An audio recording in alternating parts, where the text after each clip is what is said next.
Okay, so a few things. First of all, just, can everyone see the screen? Okay, good.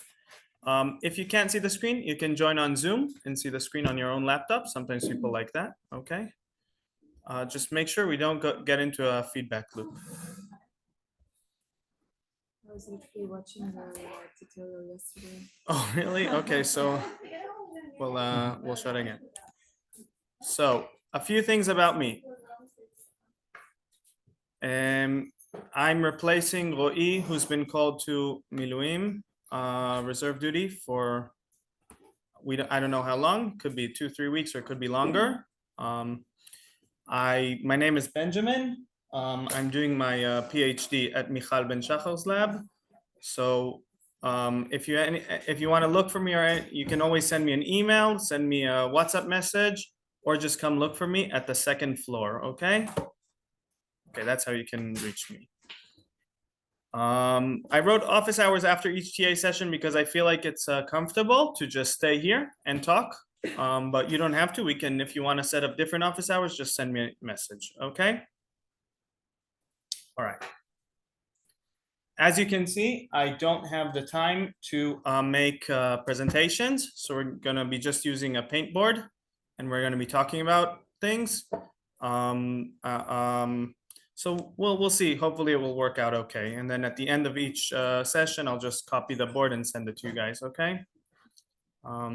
That's what I did with the Erasmus students, and it worked out okay. So yeah. And since this is Roi's course, I don't want to do the presentations for him to not mess up. Second thing I want to talk about. To me, the goals, there are 3 goals for the course for you guys. Can you see this? I'm making it larger. The first goal is that I want you all to be capable of applying machine learning tools to solve tasks. Now, it's a big statement. So I don't necessarily want you to know every little bit of every algorithm. People forget that after the course, and that's okay. And I don't necessarily need you to be able to write code flawlessly from scratch. I don't care about that. What I do care about is that you are able to recognize that you are in a task that machine learning might help you. So you use your knowledge of machine learning saying, oh, maybe this can be solved with a machine learning algorithm, something like we learned about. Maybe you don't remember it exactly, so you look it up online and read for 10-15 minutes, and then you are able to understand what you're reading. And also that you're not afraid to go to well-known libraries of code and take the code from there and apply it. So you're not afraid of I don't know, trying out a machine learning tool. Okay, so that's the level I want you guys to be at. Is that clear? We will do examples of code as much as I can during these TA sessions. And you can also just take the codes that I'm giving you and use them yourself, or obviously read on your own and make your own, okay? Second thing, which to me is more important, is I want you to be able to hold an intelligent conversation about machine learning. What does that mean? It means that if you're in a lecture and someone starts talking about some model that they did or some algorithm that they're running, that you understand what they're talking about, and you can even ask a question about it. Okay, so your brain doesn't shut off. Or maybe you're in a job interview and someone asks you about machine learning models or something, so you're able to talk to them and pass the job interview. Okay, and for that, again, you don't necessarily need to know all the math behind it and derivation rules and stuff like that, but you need to know the concepts and know more or less what we're doing. And then the third goal is that you have a machine learning project in your portfolio, that you're doing a project for this course, right? And that you have the project and you can talk about it, you can show it off. In job interviews, they really like it when people come with a portfolio of projects. So I recommend knowing what you're doing, not just pairing up with someone else who will do all the work, but actually do the work yourself. Okay? Are these goals clear? Another thing I forgot to say, feel free to ask me questions in Hebrew if you want, and we'll translate them into English. I'll translate them into English, okay? Anyone cares about the heat? Yeah. Okay. Yeah. I used to be to tutor students in Hebrew and English, and I had to translate, and I learned how to try to do it as quickly as possible. So we'll do what we can do. Okay. Before we start, today we're going to be talking about decision trees, but before we start, I want to do a very quick 10-minute review about some concepts in machine learning to make sure we all know what we're talking about. Okay. So I'm going to say a concept and you guys tell me what it is. A machine learning task. What is that? Predict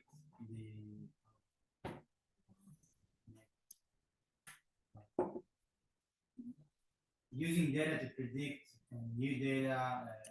If we're talking about classification. Exactly. So that's a very good example of a task classification where we use our data and we classify each data point. Does it belong to this class or that class? Other tasks that we remember maybe? Regression, which is the same as classification, but instead of predicting a class, we predict a value, a continuous number, right? And there can be other tasks. For example, clustering is another machine learning task where we don't predict anything, okay? So first, it's important to recognize what task are we dealing here right now, or what task does this algorithm that I'm teaching helps us solve, or what kind of tasks. Until now, we only learned about classification and regression tasks, correct? But we will learn about other tasks, dimensionality reduction. I'm throwing words out there. Generating pictures, what? PCA is a dimensionality reduction task, which we will learn. Okay. Features or parameters, what's the difference? Okay, so what are the features? X, the X values, the data points, the actual measured thing. And what are the parameters? Yes, they're also called weights, and they're called theta values, and I like to call them B values, because in statistics you do B times X, okay, and not theta times X. So we're in our sessions, the parameters, we'll call them parameters or weights or whatever. And do these come from the data? Do we measure them from the world? No, of course not. What do we have to do? To learn them. To learn them, or to find the best ones, right? And that's a big problem. How do we find the best parameters, which will help our task? What does it mean, best parameters? What would make the best model? How do we say if it's a model is good or what? What? Smallest error or loss function. So what is the loss function? It's a certain criteria, right, that we can use to tell if we're doing good in our task or we're not doing good, and we want to do the best we can. The whole thing in machine learning is to find the parameters which fit the data to give us the smallest loss for any task. But the important thing is for every task, we have to define what's the loss function, what's the appropriate thing, how do we find the parameters, and so on, okay? Overfitting and underfitting. Someone tell me what they are. Yes. Okay.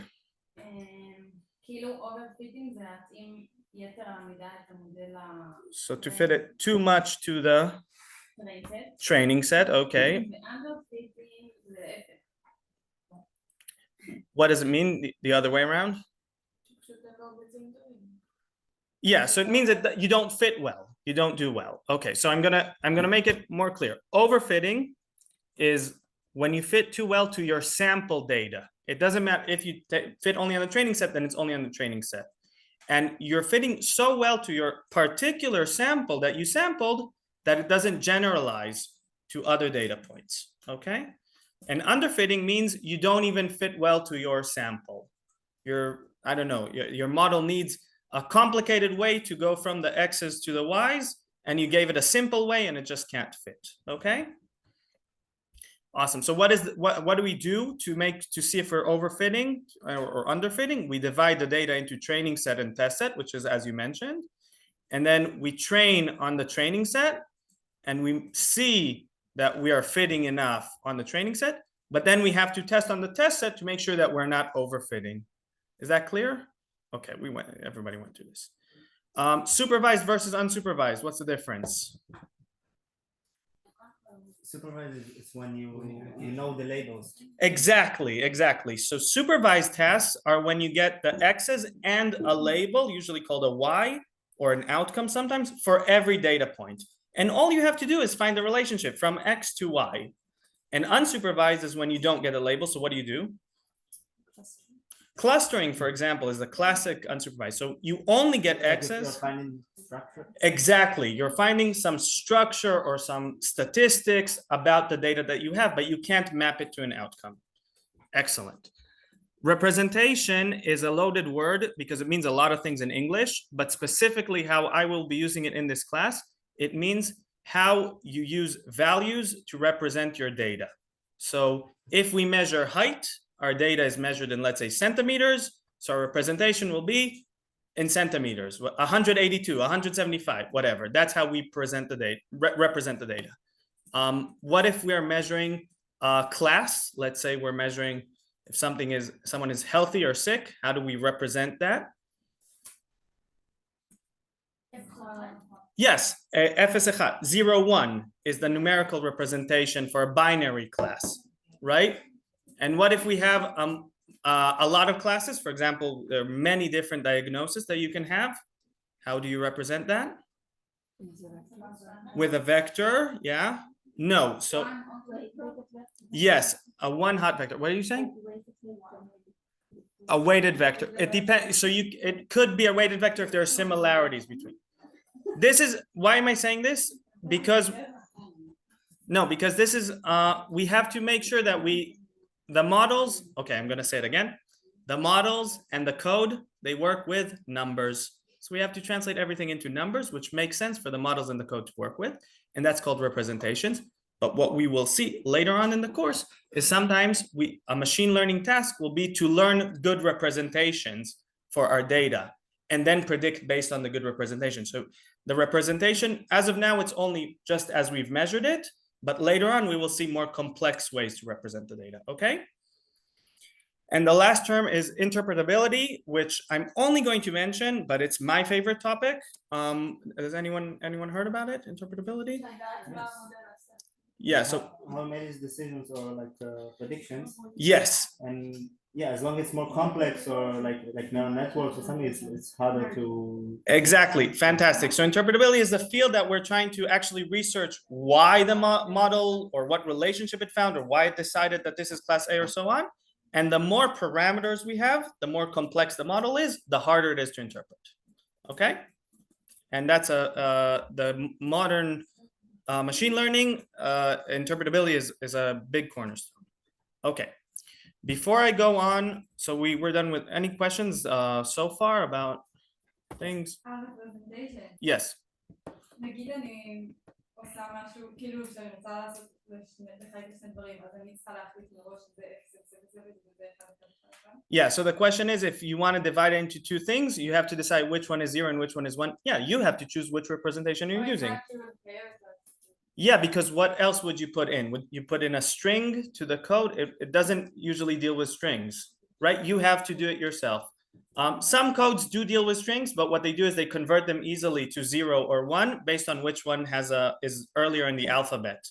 So yeah, so that's a lot of time choices. Binary representation is easy. Whatever you choose 0 or 1, whatever you choose, you just got to know what you choose it. Like things that have more than 2 classes is difficult. It's not an easy task. You can do the one hot encoding, which is simple, but we will learn about different ways. And sometimes you want to represent join data together. So you want to represent both the person's binary features and continuous features together in some manner. So you have to think about it, or you have to let the model learn the representation. Okay. But for now on, it's just how we measured it and how we convert them into numbers. Okay, before we begin, I want to see if the Zoom people see. No, they don't see it. Just a second.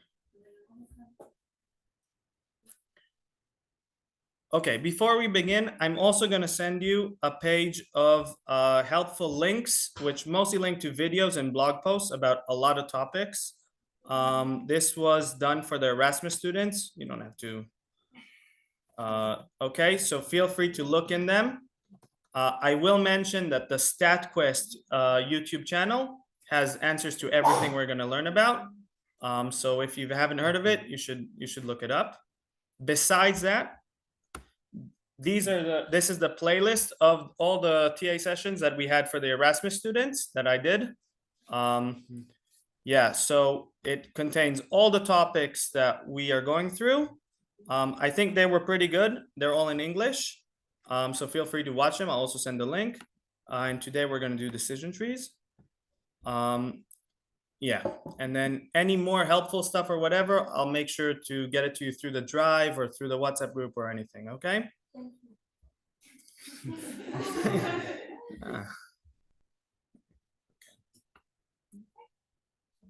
All right, you ready for decision trees? Yay. Yes or no? Yes. Okay. So I made this picture beforehand.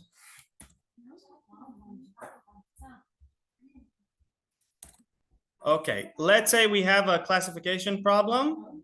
Noah and whoever is that? Maniscal. Where we have data that is measured on one X, we're going to call it X1, and there are two classes, 0 or 1. If you want to make up a story, we can say that this is I don't know, if you decided to eat ice cream on a certain day, and this is the temperature of the day or whatever, normalized temperature or something, right? So what are we going to do with this kind of data that we know of? Well, we can do a tree, but what that we know of that we haven't learned yet, different things. What do you mean? What kind of a model? How would you solve this? How would you find a? You need to take a sigmoid. Okay, so you're giving the idea of the sigmoid, yeah, which we called it a. You're talking about Bernoulli? But why is it a Bernoulli? It is related to Bernoulli, but we called it a logistic regression. Remember?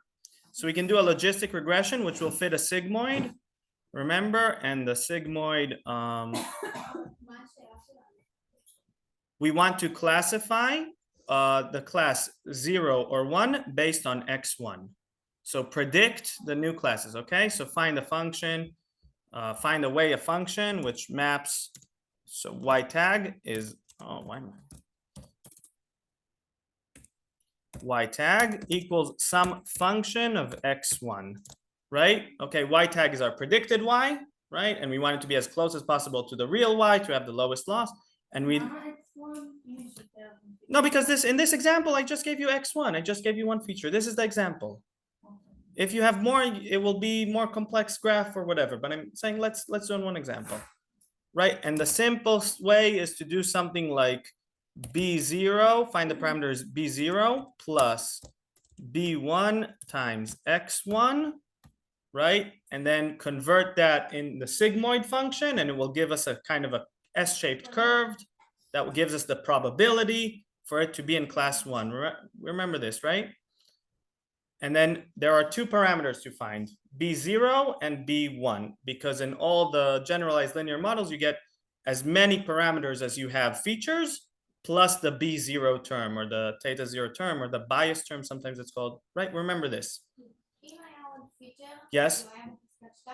No, so you do B2. If you had another feature, so you do plus B2 times X2, and now you have to find 3 parameters, B0, B1, and B2, okay? No, you can say you can invent another feature that is X1 squared, and that's a new feature. And then it can be plus B3 times X1 squared. You can do that if you want. That's called transforming your data to make new features out of your yeah, but exactly. And when you do this, it is not a linear regression, it is a polynomial regression or something like that, but you can do it, right? We're allowed to do that. Okay, excellent. So I'm deleting this. And then we learned that for a binary classification, the best one is the logistic regression, right? Which does fit the sigmoid, but we can also do a perceptron model. Have we talked about the perceptron model? Which instead of fitting it into a sigmoid, it kind of looks at the sign of the outcome of the B0 plus B1 times X1. And if it's positive, it says it's class 1. And if it's negative, it says it's class 0, right? Excellent.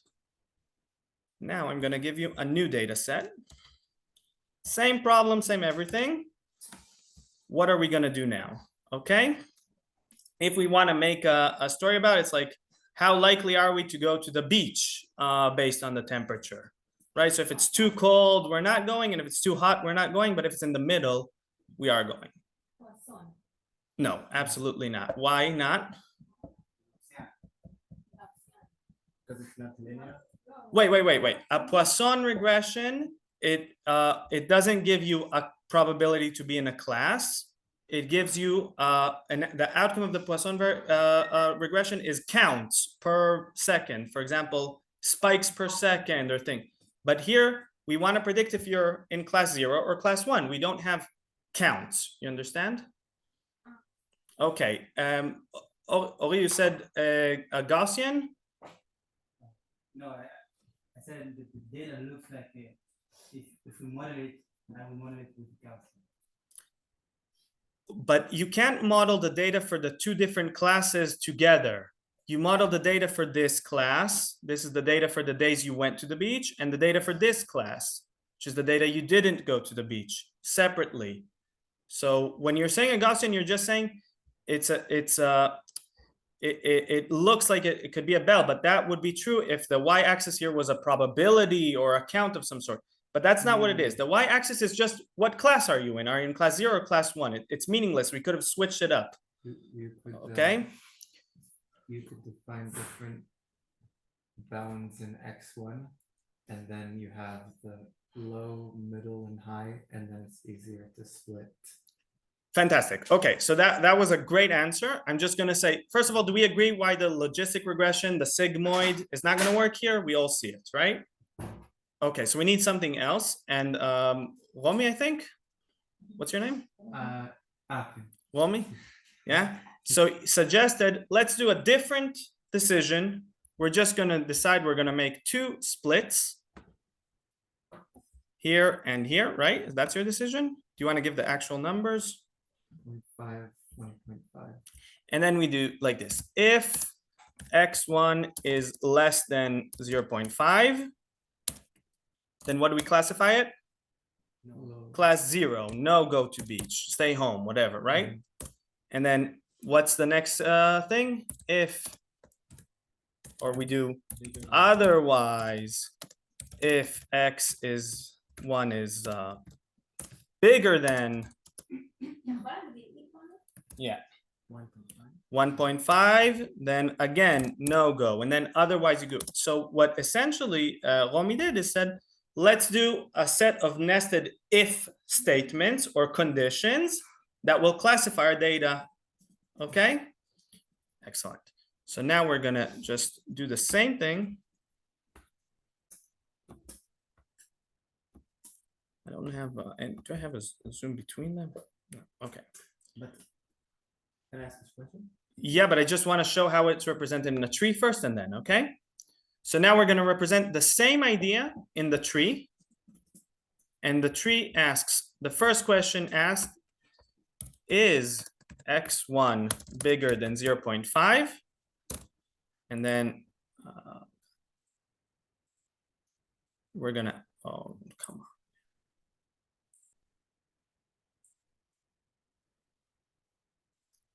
We're gonna do yes and no. Oh, what's going on with my mouse? So right words will be yes, and this one will be no. So if not, we say our y predict is class 0. Okay. And if yes, what do? We ask another question. Is x1 bigger than 1.5? And then this is clear what I'm doing, right? I'm just writing it out just so we see that it's a tree, but I feel like it's like I feel like kids can understand this. But tell me if not, tell me if something is not clear, okay? And then if not, it's y tag is 1, right? And then if yes, y tag is 0, okay?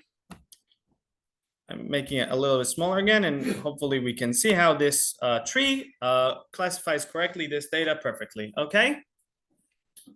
Yes, you can ask the question. Yeah, so I understand what you did here, but why not fitting like you said, what in it?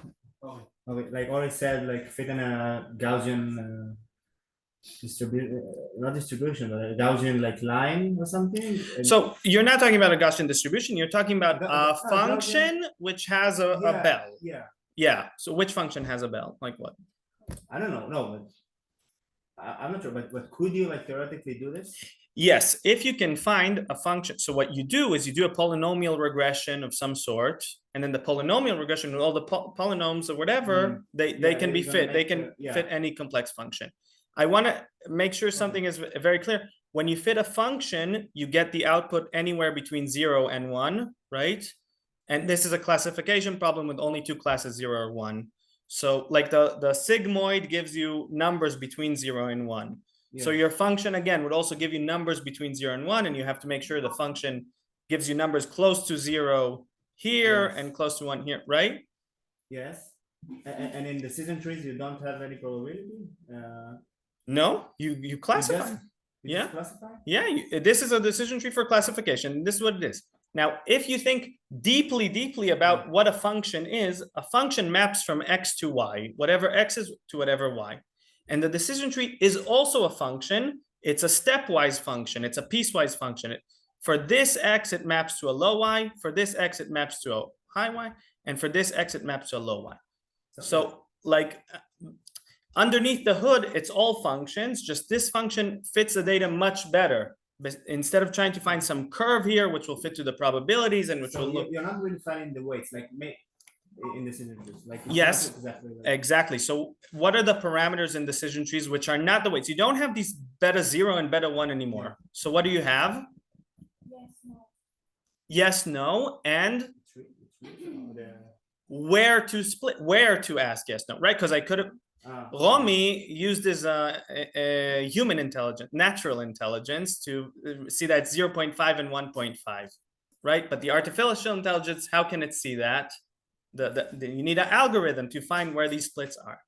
And you can have more parameters. What other parameters you can have? You can have how many splits are we going to do? So how deep is our tree? Why would we not want the tree to be too deep? Overfitting, exactly, because the trees are so powerful, you can give it any arrangement of data and it can fit exactly to the sample, because with enough splits and splits and splits, it will fit to each data point in the sample. But of course, that will be an overfitted tree. רגע, זאת שכבה אחת. כאילו מה שעשינו. So this is 2 layers of a tree, right? Because it's layer 1 and layer 2, right? זה אותו פיצ'ר, כאילו משחק שכבה אחת. No, it's even though it's the same feature twice, it's 2 different layers. Okay. Each layer you can use different features as well. And in fact, at each split, you can also use 2 different features. So you could say we could have had a more complex tree that here, when it was no, we would have asked about a different x2, what it would be. And if it's x1, right? So you at every split, you can use a different feature at a different level. Okay.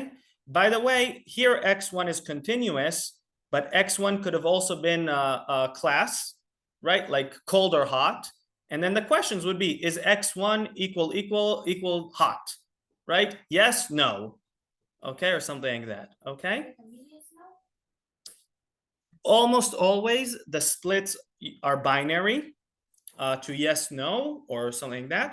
No, but However, you could have a way to represent more splits. So you can, let's say you could have done what is the x value, and then the 3 splits are less than 0.5, between 0.5 and 1.5 and 1.5, or above 1.5, right? So it's a 3-way split, and it would have given you the same answers.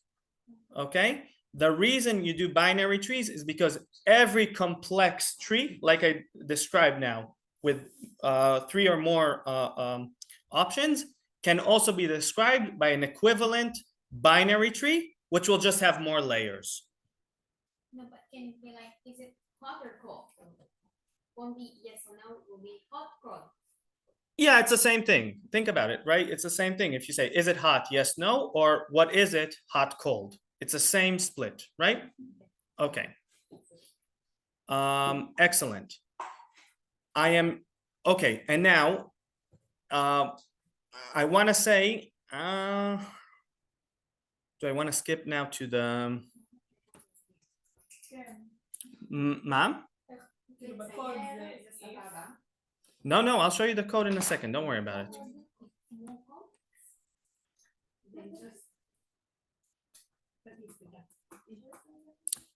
Okay. So what I will do,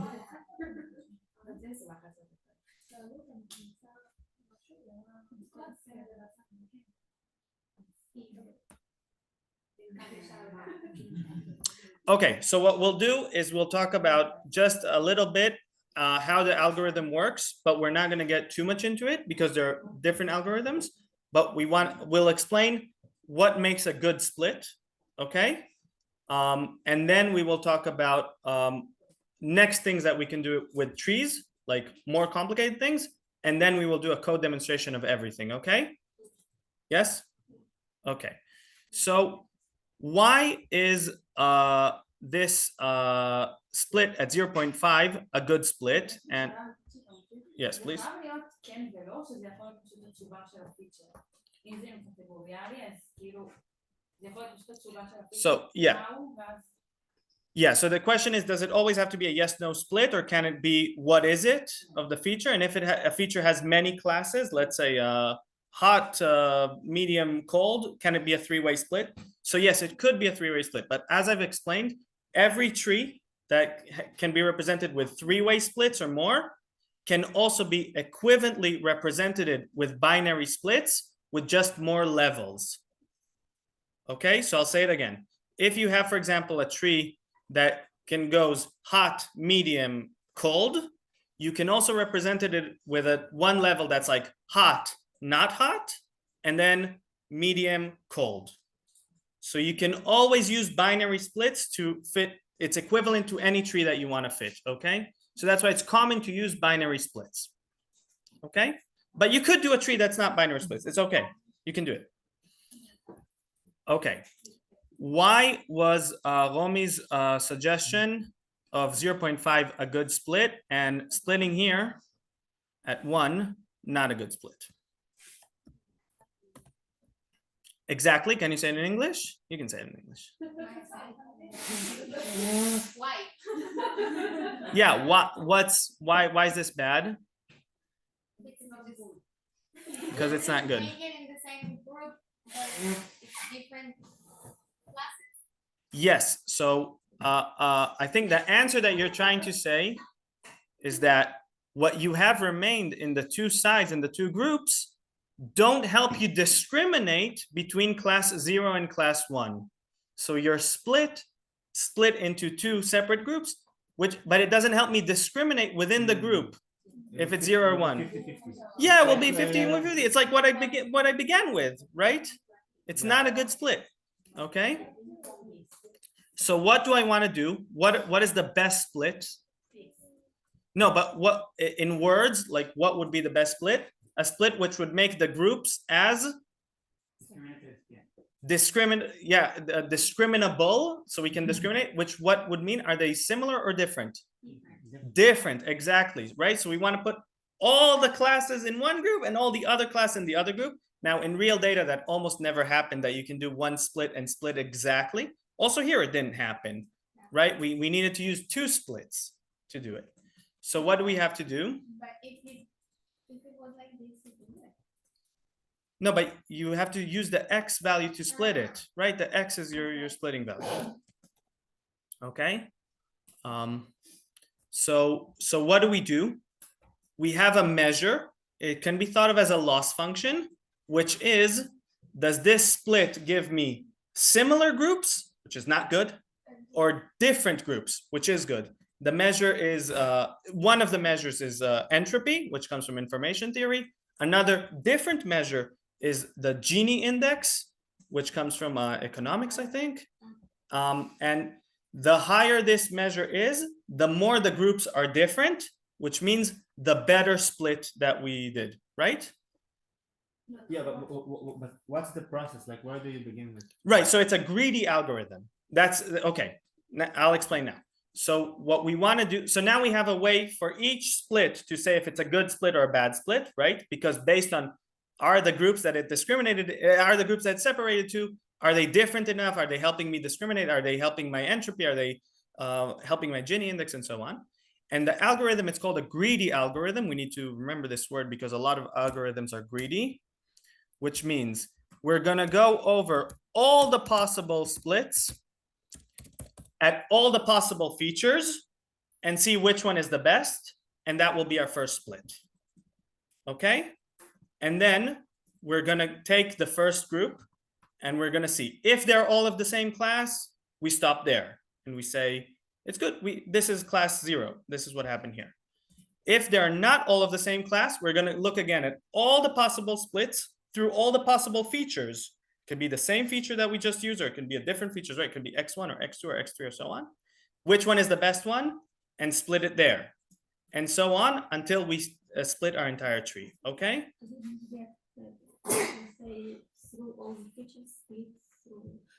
Yeah, so here we only have one feature. So what the algorithm will do will say, is it good to split here? No. Is it good to split here? No. Is it good to split here? No. Is it good to, and so on. You based on one feature only each method? Yes, but what you look at all the values, at all the splits for one feature, and then all the splits for the second feature, and then all the splits for the third feature, and so on. And you find the best one overall, the one that gives you the best split. And then that's your first split. And then within the new groups that you split, you do the same thing. So at every point, you're splitting based on one feature only, but at every junction at the tree, it can be a different feature. Okay? How can you decide which feature you want to do the split first? I mean, which feature is the best feature to start with? In your algorithm, Yeah. it doesn't matter. You're checking all of them anyway, and then you're splitting based on the best one. It doesn't matter which ones you check first. Because you're gonna go through all of the values in all of the algorithm, in all of the values in all of the features, and see which one is the best one, and that will be your first split. How do you find your best one? So that's what we said. We needed some sort of way to measure if the groups that it divides to are different from each other, right? So it's the one with the highest Gini index or so on. Okay. So that's the process. We have the loss function, or the way which just gives me this is a good split. Necessarily want the best one to be the one that discriminates. Yes, yes, and that is the definition of a greedy algorithm. The definition of a greedy algorithm means that at every step we take the best split for this step. Okay.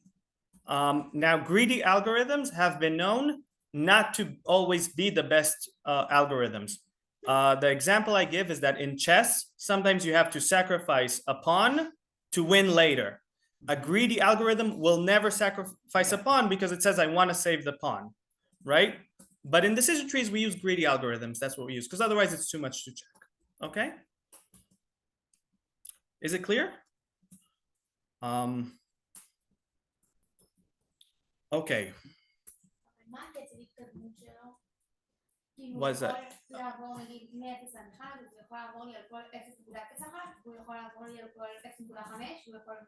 Yeah, so the question is for a continuous, so first of all, for x's that are binary, it's easy. You just check for the classes, right? You only have one option. Let's say your x is hot or cold, you only have one thing to check, hot or cold. But for x's that are continuous, you're saying which values to actually check, because you can't check the infinite values. So what it does is it looks at each data point and it checks to its left and to its right. So it's like at all the gaps between the data point. But if you're writing your own code, you can do jumps of, I don't know, 0.01 or 0.1 and you'll be okay. Okay. Good. Now I want to talk about two things. Okay, one thing that we mentioned that trees, oh, I'm gonna ask a question. Are trees We didn't talk about this, but there's a word that's called expressiveness, which means the algorithm or the function's ability to model or fit complex ways to get from X to Y. So a linear regression is the least expressive because it can only fit a line. Okay? And a complicated neural network with hundreds of parameters is the most expressive because it can fit a lot of different ways to get from X to Y.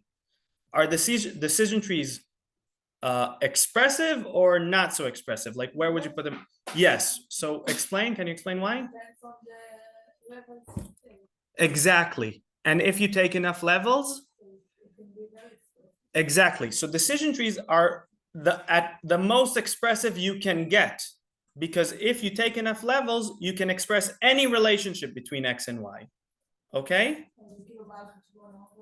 Exactly. Because they're so expressive, what do we need to worry about? Shir, you said it? Overfitting, because they can fit exactly to the sample data every time. So how do we combat overfitting in decision trees? So I'm just going to remind, how did we combat overfitting in regression models? Do you remember? If we have more Regularization. more Yeah. samples, or- More samples, but let's say we don't have more samples. Let's say with what we have. So regularization, what is regularization, Reina? Can you remind us? Where you add a, how do you call it? Cost? Yes, you add a term to the cost function or to the loss function, yeah. And that makes your parameters shrink or smaller or so on, Define right? an algorithm for every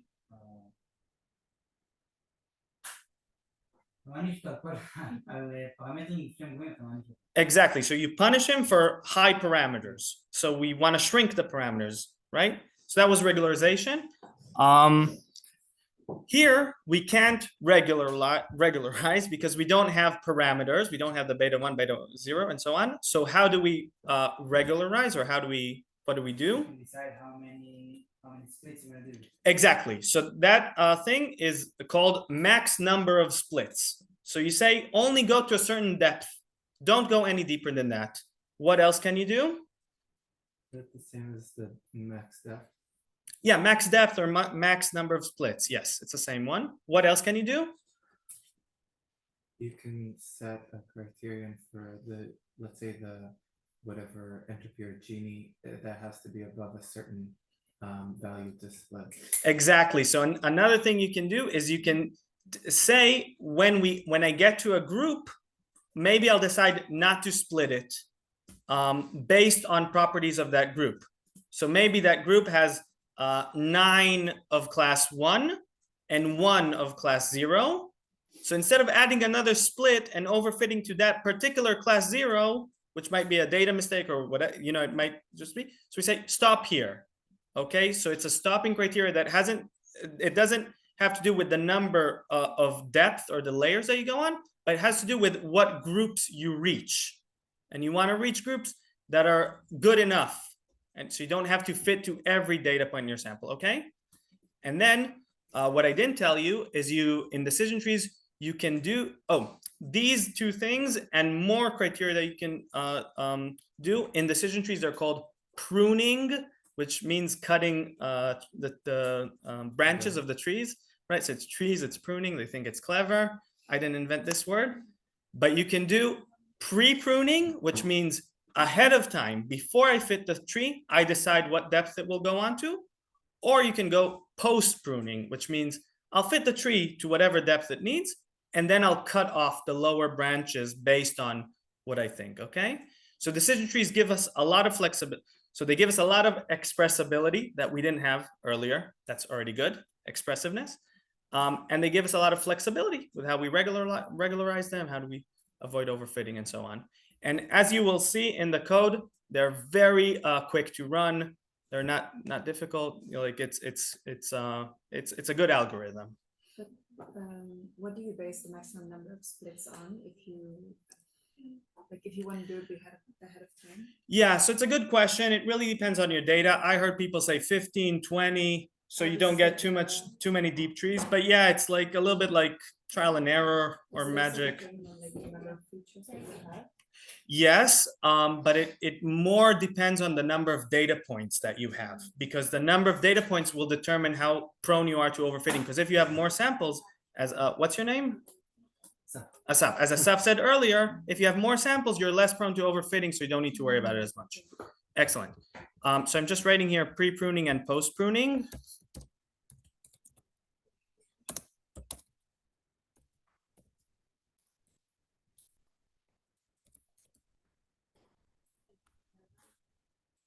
Okay. To avoid overfitting. And what did we want to talk about?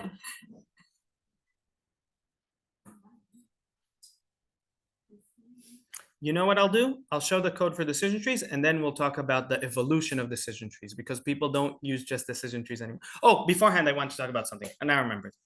We talked about interpretability. Are decision trees interpretable or not interpretable? Yes. What do you think? Yes, they are. Why, Asaf? I'll ask you.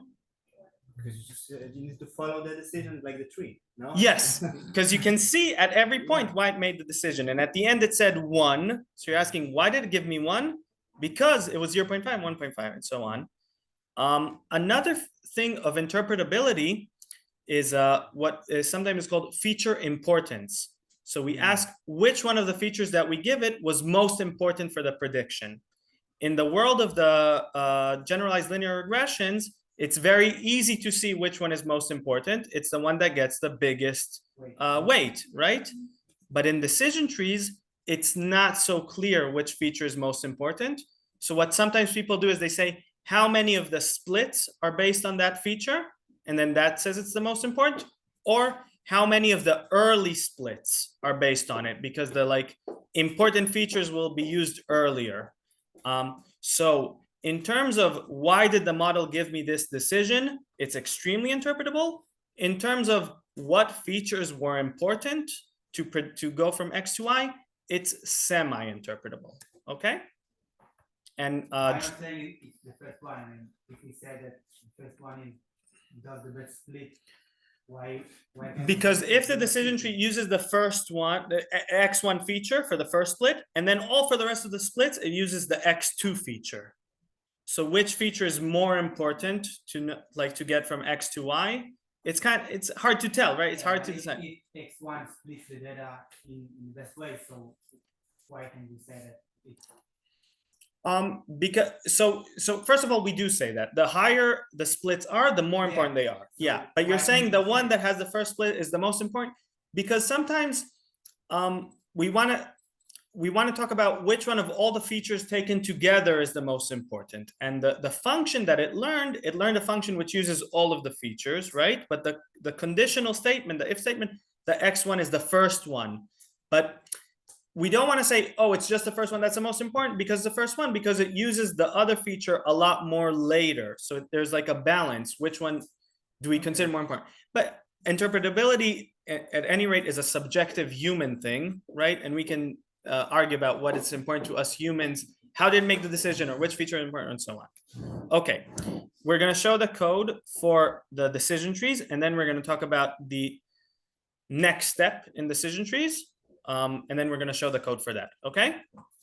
Are we okay? Are we tired? No, that's good. Okay. So everyone knows Google Colab, I hope, which is the easiest way to write in Python.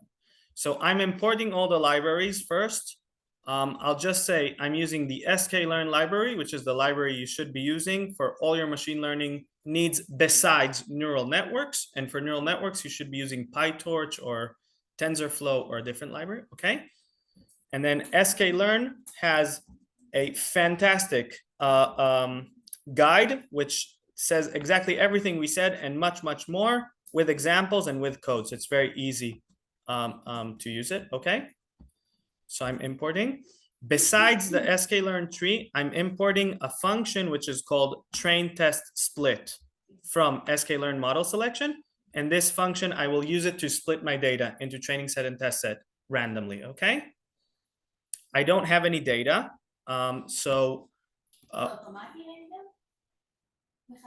yes. No. The train test learn function randomly divides your data.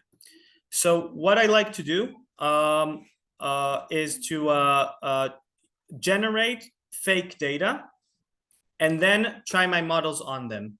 I'm not going to go into it now, but this is very, very useful if you can do it, because you don't have to wait until you measure your actual data to see which models work on them or how the models work and so on. And when you generate the data, you can make them any way you want. So you can put any rule you want and see if the models learn that rule or not. And in the real world, obviously, when we collect data, we don't know like what's the real connection, okay? Generating synthetic data is something that it's good if you feel comfortable doing it, and you always use like I use the NumPy package, numpy.random, and here it gives me random integers, and there are all kinds of different ways to generate random numbers, okay? But I'm saying this now, I don't mind. ChatGPT and other AI helpers or whatever can help you generate random data. They're very good at it. You're like, generate a random data set that has 3 features and whatever, and they'll help you with that code, okay? Awesome. So there's a way to generate this data. This data, I decided that we're going to classify if a person has schizophrenia based on the performance on 5 perceptual tests. So perceptual tests are like tests like how long is this line, or how large is this circle, or is this a cow, or whatever, you know, these tests. Yeah. And it turns out that people diagnosed with schizophrenia give different answers sometimes. And doctors want to use these answers to help diagnosis. It's a real thing. I didn't invent this thing. Okay, Mato, what? Yeah, you're saying yes. Oh, thank you.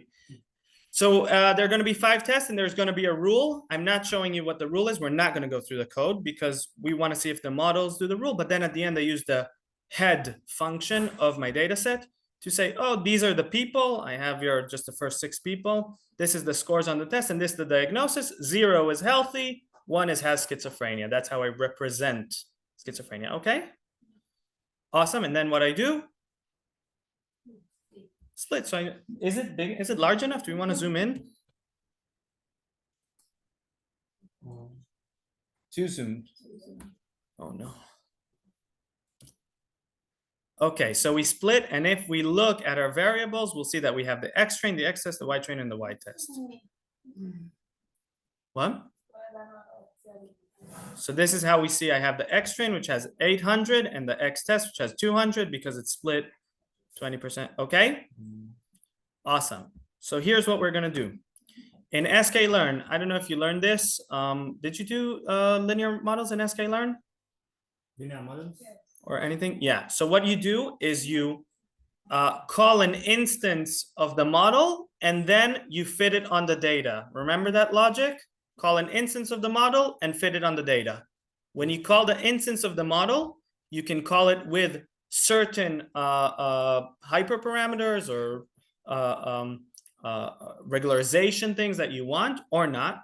So I'm calling an instance of a decision tree classifier. You need to, I don't know for decision trees, but Yeah. I know with random forest, there's like random forest regression, random forest classifier. Yeah, so classifier, decision tree classifier. I use the classifier one. Oh, okay, because the Y variable, we don't care. Because the Y variable here is 0 or 1, and it's not continuous, it's a classifier. And I can look at sklearn decision tree classifier, and it tells me, oh, what functions do I need? Is my criterion the Gini index or entropy? And it gives you always what the default one is, okay? Yeah. So it's very easy to say. Max depth is the one that we know, and I gave it none. I'm like, split as much as you want. Minimum sample split, which means, let's say I have a group of 2 data points. Do I keep splitting or stay there? I'm like, yeah, keep splitting. Even when it's 2, keep splitting. So I'm not doing, I'm sorry, I'll just show you. Minimum sample split is 2, which means even if it's 2, keep splitting. So I'm not doing any regularization here, any pruning, okay? And then I fit it on my training data. And then I use this wonderful function, which is called plot tree, which will plot the tree. Okay. And we can see the tree here. Okay. What is like the plotting function, just to no? Plot tree. Plot tree. Okay. Yeah, I imported from sklearn that tree, okay. plot tree. Okay. Okay, and what it did, I'm assuming the text here is very small, so I'm not going to go into it. But at every split, it's asking based on one of the features, is it bigger than or less than some number? Yes, no, right, left. Okay. And then at, רגע, העץ הזה הוא על שתי דוגמאות מהדאטה? no, this tree is for all the data, Rain. all the training set in the data. The two samples is a regularization or a hyperparameter that we can tell it when to stop splitting. So I'm saying even when you only have 2 data points in that group, keep splitting. But you could have said, because if you want to avoid overfitting, you want to tell the tree when to stop splitting. Because if it will keep splitting, it will overfit to your sample, right? That's correct. So you can either tell it, don't go any deeper than, let's say, don't go more than 3 layers deep. You can do that. Or you can say, go until your group has 10 data points, but don't go any further. Don't keep splitting. So I specifically did no, go as deep as you need, no maximum depth, and keep splitting even when it's only 2, okay? So I'm like, no, we're gonna fit the whole thing. So that's why I got a complex tree here. I think it has 6 levels. If he has schizophrenia or not, 0 or 1, it's a classifier. And then you can see in the colors, it's always orange is schizophrenia and blue is none, or the other way around. And you can see in each split, the group here is mostly orange or something like that. So it gives you the colors as well, okay? Is that clear? Awesome. We're not gonna check how this tree performed yet. We're gonna learn the next step in decision trees, and then we're gonna see how they perform, okay? But how would we check how it performed? It's not a difficult question. Accuracy, right? So you'd see how many was it accurate, okay? Yes, no. But if I need to definition in a bound, Yes, so I do if. you can use nested if statements, yeah, but כאילו בסוף הוא נגיד צריך להיות לבד, אנחנו צריכים לעשות מימוש לבד. okay. מודל שבנוי מאיפים. Yes, in your home assignment, you can do it by hand because it's not that many splits. So go through the splits by hand and see which one is the best one and just draw the tree by hand. You don't have to. I think the home assignment is simple enough that you can do it by hand. But if you want to do it by code and do a bunch of if statements, yeah, you can just do a bunch of if statements. Yes. Yes. Yes. If you look inside the decision tree model that we got right here, inside here, it's a Python code or whatever that essentially will have just a bunch of if statements. That's what it is. Okay. Awesome. There is another secret way to combat overfitting. That is the evolution of decision trees. But for that, what I'm going to do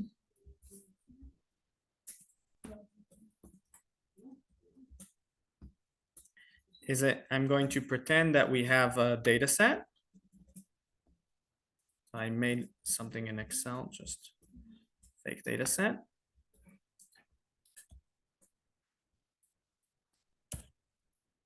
Okay, so we have these, I don't know, 20 people, 30 people. They have X1 is some binary feature, X2 is some continuous feature, and X3 is some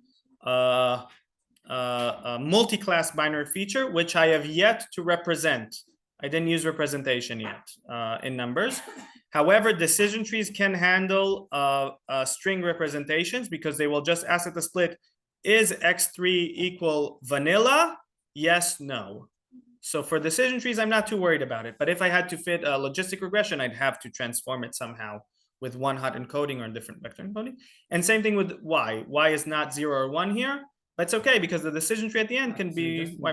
You can give it to the data? Yes. So for decision trees, you can give the data like this. You can represent it with strings. Okay. You just have to make sure there are no typos, because then if you have like vanilla with 1L and Yes. vanilla 2L, Okay. it will get confused. Okay? Awesome. Another awesome way to combat overfitting is instead of using a tree, it's using a forest. What is a forest? But a lot of trees. It's just many trees, right? But if we try to fit a tree to this data set, we'll fit a certain tree. And then if we try to fit a tree again to the data set, we will get the same exact tree, right?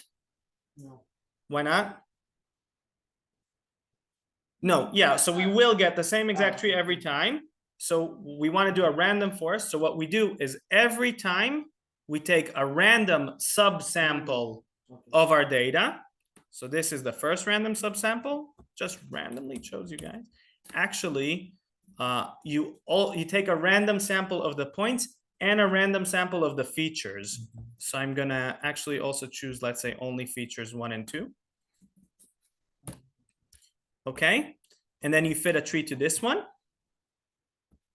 And then you take a different subsample, let's take this one randomly, and different, let's say we'll take 1 and 3, 2 and 3, let's say, different features, x2 and x3, and fit a tree to this one. Okay, is that clear what we're doing? And then we're gonna fit how many trees? So for here 2, but let's say we do it. How many do we want to do? Let's do 100. Why not? Who cares, right? It doesn't cost us anything, runs quickly. And then how do we use this forest of trees to predict the next data point? Averaging? Averaging is a way, yes. So averaging is what works for regression. If the y value was a continuous, you do an average, but how do you take an average here? We predict if it's happy or sad. Yeah, so majority wins. It's called democracy. So we try every tree to predict what the classification will be. 75 of the trees said the y will be happy. 25 said it will be sad. We predict sad. Or what we can do is we can be even smarter and we say 75% chance of being happy. So now we can talk about probabilities. Now trees can give us probabilities. Is that clear? Okay. So do we understand what a random forest algorithm is? Just randomly subsampling the data and fitting models to the new subsamples right? And do we understand how to use it? Democracy, votes, okay? Now I'm gonna say something that will blow your minds. Do we have to use trees for random forests?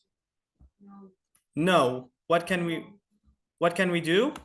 What could we have done? Let's say we had a linear regression. Using different. You're using the same. No. Yeah, so what you're thinking is also true, but I'm saying, can we use a forest not on trees? Can we use it on a different model? So what model did we learn? Let's say a linear regression. Yes. How would we do a forest of linear regression models? Yes, we will randomly subsample and we will fit a line as the slope parameter and the bias parameter, right? It is.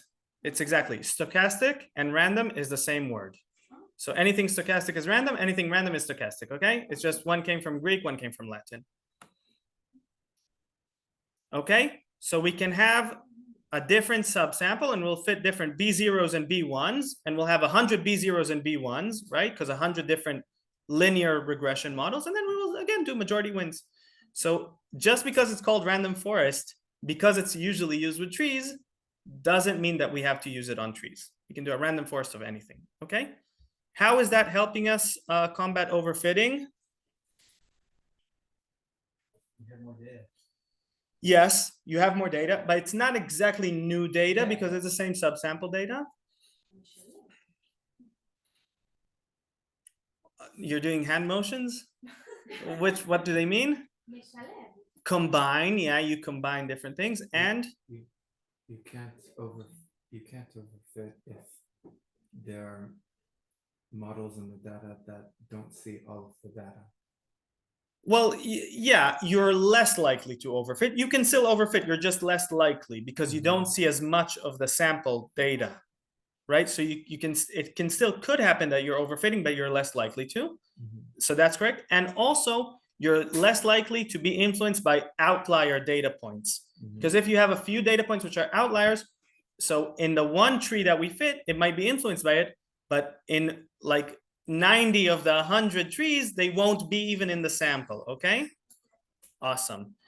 Do I want to say anything else about random forests? No, I want to show you in code how do random forests work. Oh, I do want to ask a question. Decision tree, regular decision tree. We have the same data. Let's say me and Shil, we have the same data. I fit the, and we use the same hyperparameters of max steps and number of splits and the Gini criterion and so on. I fit the tree, you fit the tree. Do we get the same tree at the end? No. Why? Maybe the test. Depends on the seed. Same training set, same thing. So with the decision tree, yes, we will get the same one, right? That's the answer I'm looking. All right, it's clear to everyone. There is no randomness. But if we do a random forest classifier, do we get the same one? Why not? Only with Exactly. Huh? What? Only with the same seed. Only if you put the same random seed. Yes. So if you look, שאם אני אתן לך עכשיו מבדק, שני העצים של שניכם, both of your trees will say the same thing. Yeah, but the question, I agree that we want the answer to be the same thing, but the question, will the trees be built the same way? And they might not be built because the random subsampling is randomly different. Hopefully, Shil's tree will also show that this new patient, 90% you will be happy, and mine will show maybe 92% you will be happy, or so on. It will be similar, but they won't be identical. There's a randomness involved. And that's why you can't really compare so much. Okay? Good. So we're going to do the random forest classifier. So what do? We're going to use sklearn random forest classifier. I will reiterate Romi's point that if you do a regression, which means the y is a continuous, you need to use the random forest regressor, not classifier. And same with decision tree. But it's the same thing. It's just at the end, it gives a value, a continuous value instead of a class. That's clear. How many trees are we using? 100. Why not? Are we max deep? No. Do we want to add a max depth? Let's add one. Add a max depth of 5 splits or so on. Okay. And we're gonna fit. So we first call this random forest and then we fit it on the data set. That's how we always do with sklearn. We call an instance or an object and then we fit on the data. I don't know how to plot all the 100 trees. So I'll just plot the first 2, okay? If you have an idea to plot how to plot all of them, tell me how, okay? So this is, oh, I'm sorry, can you see? Yeah, so this is the first one, and this is the second one. You can see they look very different, right?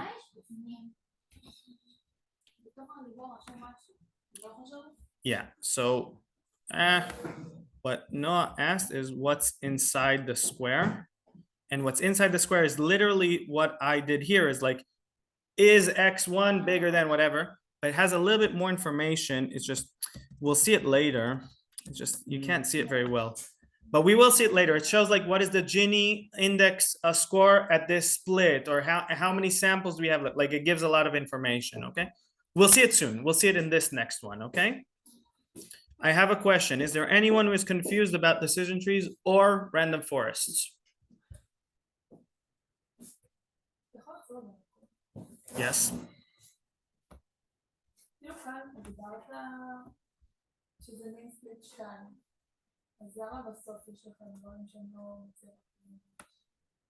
Okay, so the question was, I said keep splitting even if it's 2. So why at the end do we have some things which are not completely blue or completely orange, which means it would keep splitting? Because something that is light, it means that it's mostly blue, but there are some orange in it. It's because I did a different parameter, which I said, don't go deeper than 5, okay? So it had to stop at 5. Yes, if it was none, it would keep doing it, okay? Awesome. Yes, what do I want to show? I wanted to show that in the sklearn ensemble random forest classifier, besides using the predict function that it has a predict function. So the predict function will say, go to all of the 100 decision trees, give me what the majority says, right? And just puts out a class. It also has a predict probability one, which is give me how many of the 100 trees said the class. Okay, so it has both of them, unlike the decision trees, which can only predict. Okay, but you literally write your model dot predict and put the new one, or your model dot, like you just use the code. Okay, good. Now we're going to learn in the last 20 minutes about a third, even crazier evolution of decision trees. It's how it so the criteria, the question is, what's the difference between Gini index and entropy? Remember that we have to decide which split is the best split, and remember that we want to have some criteria which tells us how different the groups are from each other, right? So Gini and entropy, they're two different measures to measure how different the groups are from each other. Okay, that's what it is. You can look at the functions. Do we want to look at them? Is it just going to confuse us? What do we learn? There's no learning in decision tree. What do you mean? There's no learning? No learning, just There is learning, but it's subtle. It's not clear. What is the learning in the decision tree? The splits, where to split the data. That's what we're learning. Okay? Yeah. We're learning like the splits on what features. But it's very different than the gradient descent learning for parameters, which we learned about. Awesome. Okay. Oh, I forgot to say, all the forest techniques, which means all the techniques of randomly subsampling the data and doing democracy, they're called bagging. Bagging, and that's a terrible name. It came from bootstrap aggregating. Okay, so bootstrap is the name of doing random subsamples. It's called bootstrapping, randomly subsampling. Again, it's used in a lot of places. And aggregating means taking the aggregate vote. Okay, and then they put together and they call it bagging, which sounds like putting in a bag, but it has nothing to do with bags. Okay, just in case you ever need to remember that. What is the different, another awesome evolution in decision tree technique history, or that we use a lot? It's not bagging, it's called boosting. Shonemi bootstrapping. I'll tell you why. Bootstrapping is the strap of your boot, right? So boosting means to give it a boost, to give it a push. Okay? Two different things.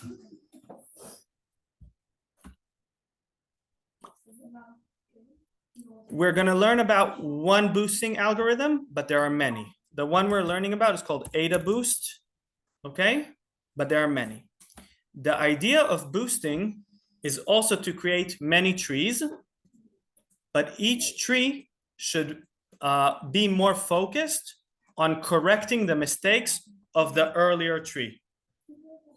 Okay?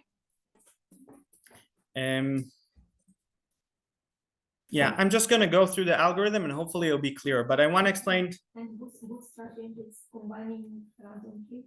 Yeah, bootstrapping just means randomly subsampling. So taking from our sample, taking a smaller sample out of it randomly. Random forest?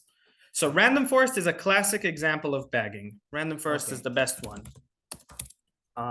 Random forest is literally defined, as far as I know, as subsampling data points and subsampling features and taking all the trees that you have.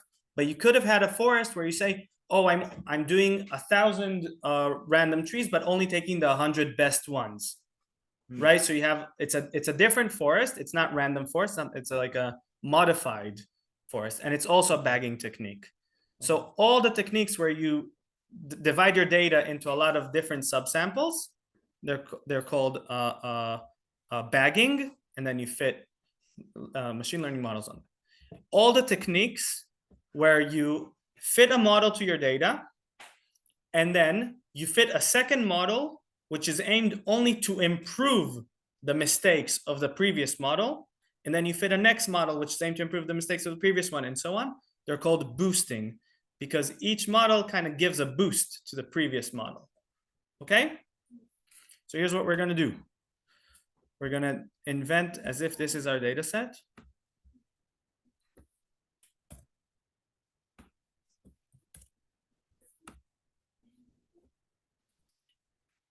The AdaBoost algorithm at first gives another parameter for each data point, which is the D parameter, which is called the importance parameter.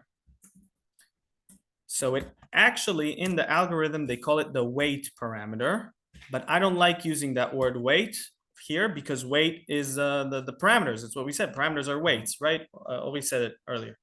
So I'm calling it the importance parameter. Okay. At first, we have how many data points here? Please be 10. Okay. So we have 9 data points. So what is the importance of each parameter? 1/9, yeah. 1/9, 0.11, because they're all equally important. Okay. What do you mean? No. This is the importance score for each data point. Okay, for each data point, we have 9 data points and they're each equally important. Okay. Yeah. Then we fit a tree to this data set. Regular pruned tree, whatever. Okay. Now we do the following thing. It's a little bit confusing.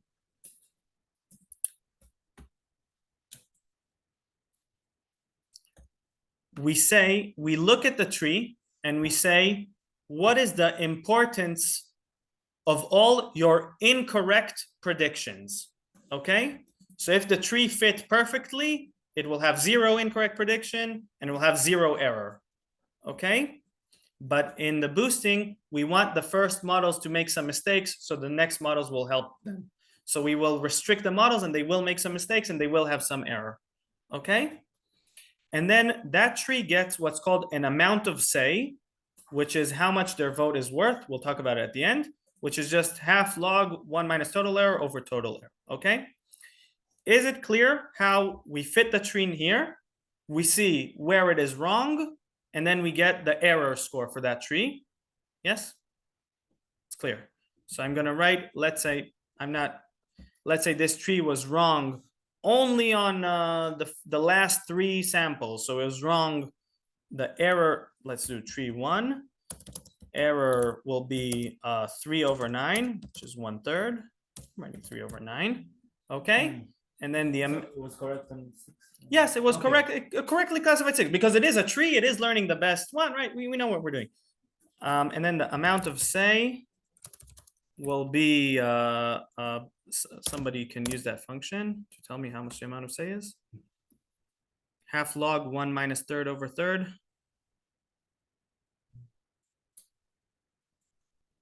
We'll use a calculator.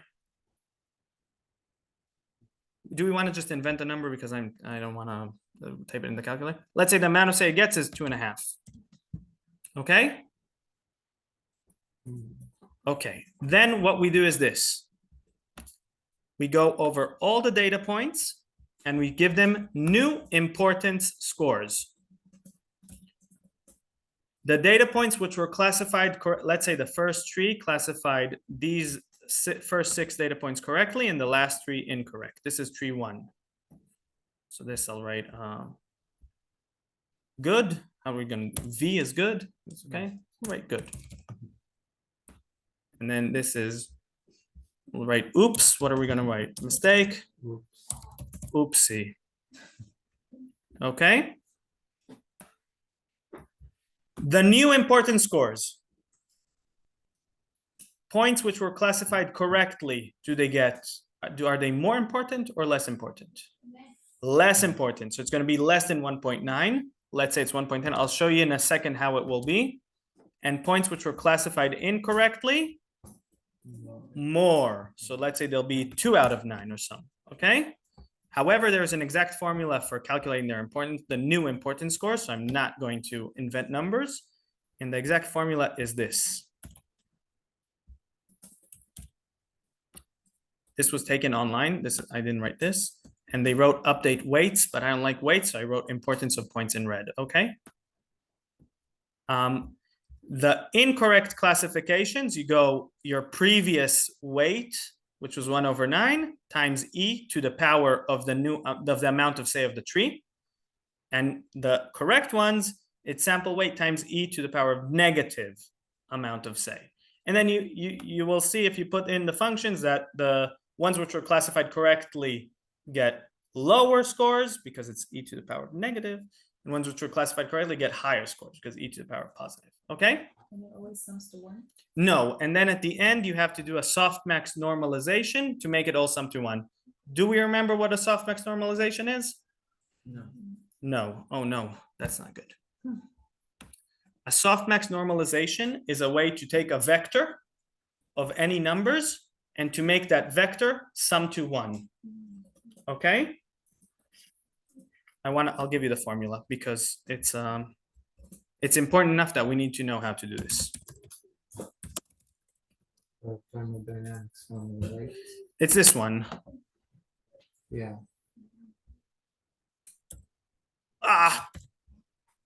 Manisgal. So for every z of our this is the softmax formula. For every point in our vector, we go e to the power of that point divided by the sum of e to the power of all the points in the vector. Okay? And after we do that, the new vector will always sum to 1. This is called softmax normalization, which is very simple and very important because we can take any vector we want of any length and make sure it sums to 1 like that. Okay? And how does this help us? Because the important points have to always sum up to 1. That's the rule. All the important points over all the data have to sum up to 1 because it's like a relative importance in a way. You understand? That's like, yeah. So we have to do it. So again, the steps for updating is to increase the importance for incorrect, decrease for correct, and normalize softmax. And then what do? Yeah. We fit a tree on the new data, but the new tree will take into account the importance scores and will try to fit so that it classifies better on the more important points. Okay, so there are 2 ways to do that. One of the ways is when you do the splits or whatever, you put inside the function which splits how important is each point, and you want to see that you're classifying based on the importance of each point. And another way to do it is just if a point is twice as important as another one, so let's say the second point, this point, I'm sorry, becomes twice as important as this one, just take this line and copy it twice in the data. And then it appears twice in the data, and then the tree treats it as twice as important. You understand that trick? So there are 2 different tricks to say this point is more important. Make sure you do better on it, okay? And then we fit another tree, and then what do? Update the points, remember? Based on this tree, what it classified correctly and incorrectly, and then fit another tree, update the points, fit another tree, update the points. So We do this 50 times. So the last 3 will be.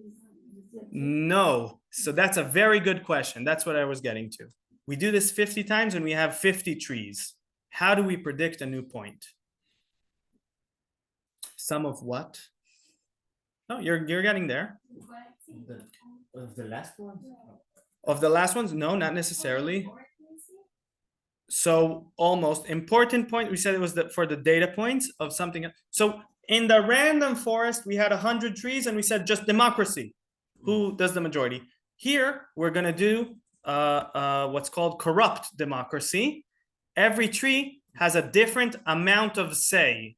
Remember, we calculated the amount of say for the tree based on how many errors it had. Trees that had low errors had a large amount of say, and trees that had high errors have a low amount of say. So then at the end, we do, out of all the 50, how much amount of say per tree, right? And how many trees said happy, classified it as happy, how many trees classified it as sad, and what is their amount of say. So we do a sum but it's sum over the amount of say, not a regular democracy where we just count the trees. Okay? So the corrupt democracy is linear in that you multiply the vote by the amount of say. Exactly. You just say for vote happy, how many amount of says were here, and for vote sad, how many amount of say were here, and whoever has the higher amount of say wins. Okay? Okay. But it's good that's a corrupt democracy because the trees that are better have a lower error and have a higher amount of say. But when you calculate the error, it's on the training set or on test?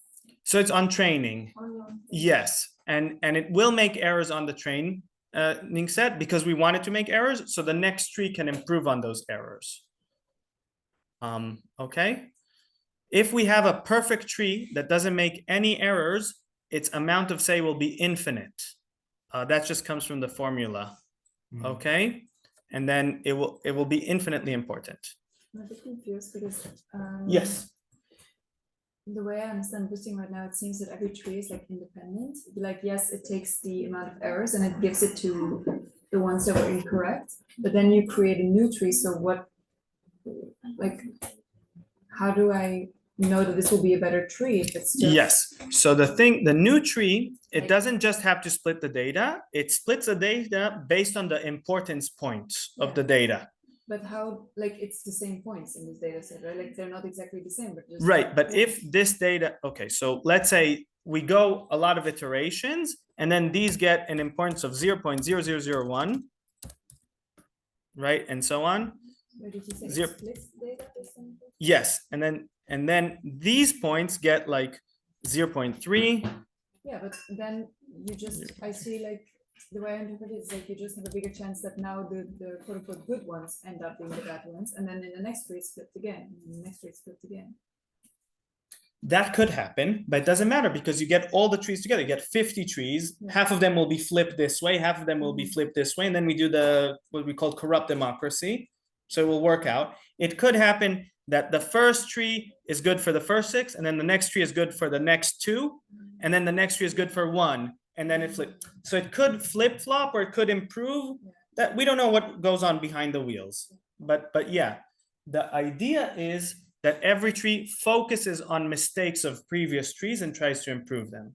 So ideally you have like you have just all the trees that sort of sum up to covering all the data. Yeah, but it could be that within how it worked out, one of the trees there was so hyper-focused on one point that it classified that one well and did poorly in all the rest, and then we'll have a high error, and then we'll have a low amount of say, and then at the end, when we do the democracy, we don't really listen to it.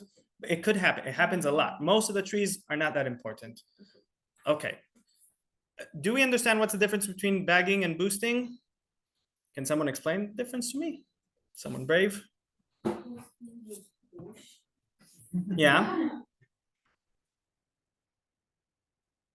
And bagging, you? You choose randomly. Random subsamples, yes, correctly.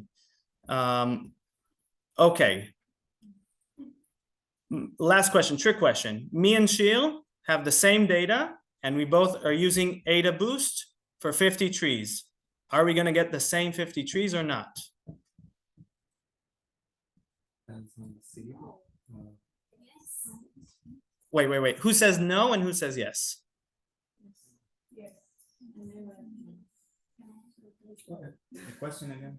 Yes. Me and Sheil have the same data and we both fit the ADA Boost algorithm with 50 trees with the same number of splits, max number of splits, and so on. Will you have what? Will we have the same 50 trees or not? I think. Okay, Asaf, you want to think? Yeah, no. I don't know. Okay, so Sheil said that there's nothing random in this algorithm. I thought maybe the splits. No, nothing. No, there's nothing random. The importance of the points get updated by the rule. The amount of say gets updated by the rule. And so we will have the same exact 50 trees. Okay, I'm taking 2 more minutes of your time, no more. And we're gonna show, I'm gonna do something crazy, which is I'm gonna do an ADA Boost on the same data, but we're doing it with trees which the max depth is 1 layer deep. And we're gonna do 50 trees, okay? The learning rate here is how much the points get updated.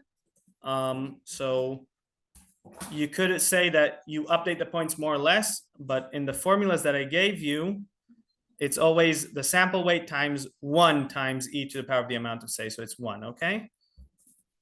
I hope that was clear. So, and then we're going to show the first 4 trees. And you see, this is the first tree. This is it's split. And then this, the second tree, improving on the first tree, the third tree, the fourth tree, and so on. So they're very short trees. Sometimes these are called stumps. I don't like that name.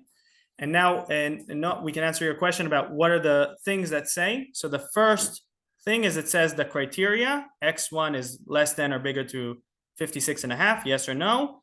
You have the Gini score, how many samples you have here, what is the range of values, and what is the major class here, okay? So it gives you all that information. And we have 50 of those, but I just did the first 4 just to show, okay? Now we get to the last section, evaluating the models. So how do we evaluate the models? Exactly, on the test set. And what do we look? What's a good model? Yes, there is a word that I'm looking for, and it's accuracy. The most accurately predicted labels for the test set. So I did a small function here that used the model.predict and then gives the accuracy score using a function called accuracy score, which I also took from sklearn.metrics. So I don't have to write by myself, compare how many schizophrenia are actually schizophrenia and so on. And we're going to run our decision tree. Remember that one where we were prone to overfitting and everything? Our random forest, remember that one? And our boosted forest. And which one's going to get the best accuracy, do you think? Yes, the boosted has trees of only 1 split, but has 50 iterative splits. Is it on the train or on the test? No, test set. Yeah, Asaf, you're giving me a heart attack. What am I going to test on the training set? What am I? That's a tricky question. Maybe the decision to perform better. Okay. Add a boost. We get 1 vote. What do you guys think? Add a boost. What do you think? Boost? Really? You know what? Reina, what do you think? But the others were not limited to 1 layer? No, the random forest we limited to 5 layers deep, and the decision tree we didn't limit it at all. So if we go up, I'll show again, the random forest, there are 5 layer deeps. Look, there are more complex trees. And also I'm reminding you that the random forest has 100 trees, and the ADA boost I only used 50. And decision tree is 1. Okay. So the decision tree got 95, random forest 96.5, and ADA boost 100%. Okay, I want to say something that's important to me personally. No one can predict which one will do better beforehand. So it's just a game that we play, but if someone was able to predict, they'd make a lot of money, right? Because you'd beat out all the competition. So don't worry about if you guess wrong or whatever, or don't try to overinterpret. Why is the ADA boost here better than, we don't know. No, mamash lo. It's really, we do not know that. Then you will make a lot of money. If you can tell ahead of time what will be the best one, you will be rich. You'll be a very rich person. So the question is, do we have to use all of the different models every time? For this data, you could have also used a logistic regression or perceptron. There are so many different models that you can use. So the answer is no. I'm never going to ask you to try everything. Well, you are, but I'm never going to ask you to try all of them. For your projects or whatever, you should try a few and see how well they do. Okay? You can get lost in trying this type of model and this type of model, this type of model, this type of model, and try it for years and years and never improve much or whatever. And generally people believe that there is no like one true model that will help you where all the others fail. Generally, they say the performance is more or less the same one for all models, or at least all models that have the same expressiveness level. So no, So this was just a thing to show you, but in your projects, choose one of them, or maybe choose two of them if you feel like you want to code more lines, 2 more lines of code, and check those, okay? Any questions? Okay, we're done. I don't know what else to say. We did, just for a review, we did machine learning terms, decision trees, random forest bagging, boosting, and we talked about greedy algorithms and pruning. Okay? V'simcha. All right, I'm stopping sharing, I'm stopping recording, and if anyone has questions, they can come now.